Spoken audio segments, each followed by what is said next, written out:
Okay, I'm with Council Leader Terry O'Neill. Terry, we're coming to the end of 2015. What have your highlights been in Warrington during the past year? The highlights in Warrington obviously is regeneration of our town centre. I think we need a diverse, attractive and vibrant town centre. It's okay having investments in the rest of the town, but unless you have a diverse and vibrant town centre, like I say, then I don't think the regeneration is successful. Obviously Amiga, I would say Amiga because it's in my ward.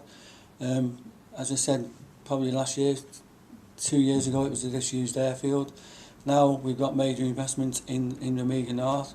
We've also got major investments in Amiga South with a couple of manufacturing companies, which is good. There's a lot going on in the sub-region and obviously the region. I'm involved a great deal with the devolution debate. I think we've positioned Warrington in a very good position. Again, the devolution debate is talking about Warrington New City, a basic concept for that people should understand, because local government finance is very complicated, and Warrington gets a very bad deal from government, and we've got to save another £22 million from next April. We've already saved 76 million. So the concept of the Warrington New City is basically grow your economy, which is what we're good at in Warrington. Complete the new town, so that's a new city, new town. But out of that growth, we retain the assets. We retain the assets out of the growth so that we can spend them back into Warrington. Because we're determined to actually try to deliver regeneration in the proper way, but also complete the road infrastructure that wasn't completed by the new town. And that's why I think we've got a lot of gridlock, because the new town was basically good for Warrington, but unfortunately they never completed the infrastructure. They just pulled out in the 80s and left us with land that could be developed without a proper infrastructure around it. So the concept of the new city is to invest back in infrastructure, whether it's hard infrastructure, digital infrastructure, green infrastructure, blue infrastructure.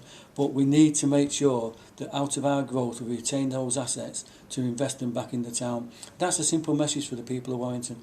What we're trying to do as a Labour administration is continue with our ambitions, grow the economy, but retain the assets from that growth so we can spend them in Warrington, instead of having to go down to Whitehall and Westminster and begging for some from road schemes. We'll be controlling our own destiny, and I believe that will be proper investments in the town, and we will get rid of gridlock once and for all. What sort of timescale are you looking at for this bid to become a city? Well, we've already put the bid in.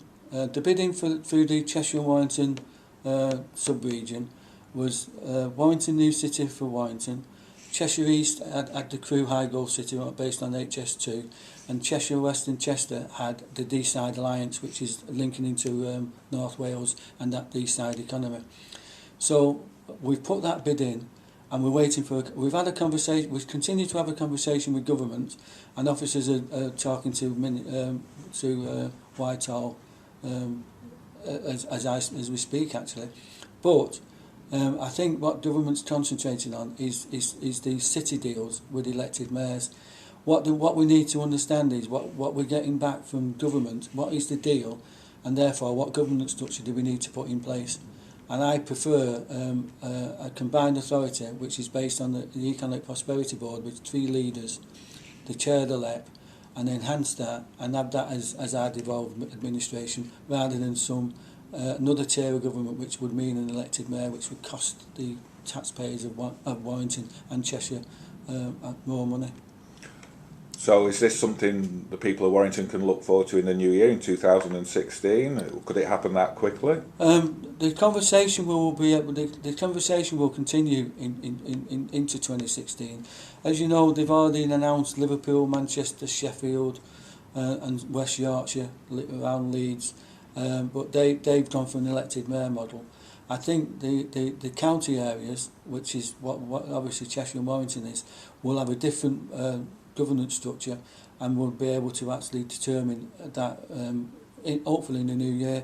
And then I'd have to consult on what the deal is, what the governance structure will be through the Labour administration, through the Labour group, through the other political parties, and come to a consensus in Warrington whether we go for a devolution in that model, or whether we try to deliver Warrington New City as a concept of our own. So devolution and city status is all part of one package, is it? When I've spoke to Baroness Williams and James Wharton, who's the Minister of the Northern Powerhouse, they've said that we must go through, or we must initially go through our devolution structure and make sure we involve the LEP and the private sector for them to get a buy-in. If the concept of devolution would come off in Cheshire and Warrington, I personally think we could probably deliver the Warrington New City concept ourselves. We're an associate member of Liverpool and I go there on a regular basis. I was there last week, and we're associate member of AGMA. But they've got their own city deals, they've got their own city mayors. I think we're better off in Warrington to look at Cheshire and Warrington so that we can actually control our own destiny in some respects, rather than having an elected mayor in Liverpool or in Manchester deciding what goes on in Warrington. So I believe Warrington's in a very good position, and I think we've got something to look forward to. We'll never lose our ambition. I will never lose my ambition for this town. I'm passionate about the town. The Labour administration will do our best to protect our communities in very austere times. However, we get a very poor settlement from government. We get a very poor formula, and probably in 2 years, 3 years' time at the maximum, the only money we will raise as a council will be through rates or council tax, and possibly, if we can get the devolution started, we'll retain our new owners bonus, we will retain our business rates, and we can reinvest them back in the town. So that's the basic plan. That's the shift of power from Whitehall and Westminster into the sub-regions, and for us to control our own destiny. And I'm passionate that we can do that in Warrington, and I'm pretty sure and confident that Warrington can play its part in whatever the Northern Powerhouse becomes, and whatever devolution agenda comes through. I'm pretty confident that Warrington, as a proper seat at the table, and that is a proper player, and we're not hanging on to anyone's shirt tails.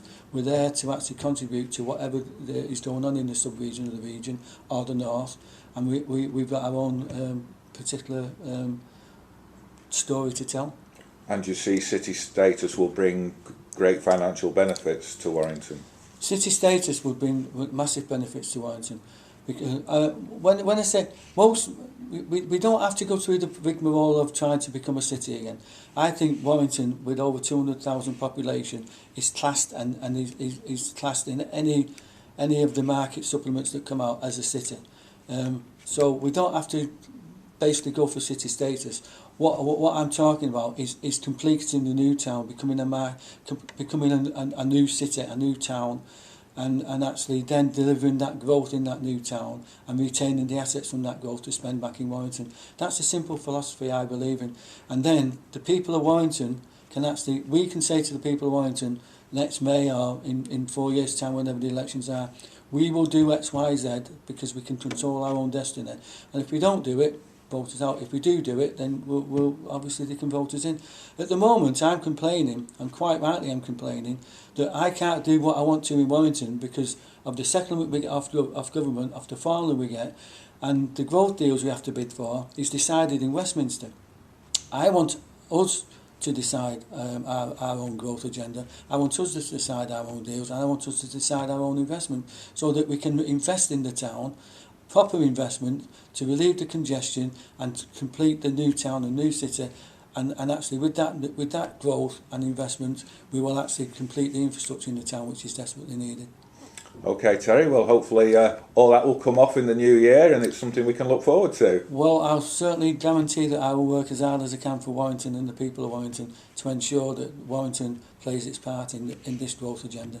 Okay, Terry, well thank you for your time, and have a happy Christmas and a happy New Year from everyone at Warrington Worldwide. Thank you. And the other one thing I'd like to say, Gary, I'm obviously would like Warrington Wolves, as they are called now, to actually be successful, and I hope Warrington Town, which are the Wire, is successful as well, because I think sport can have an impact on our communities, and if we have a successful rugby team and a successful football team, Warrington's big enough to have two successful sports in the town, and I think we should celebrate that success if we can.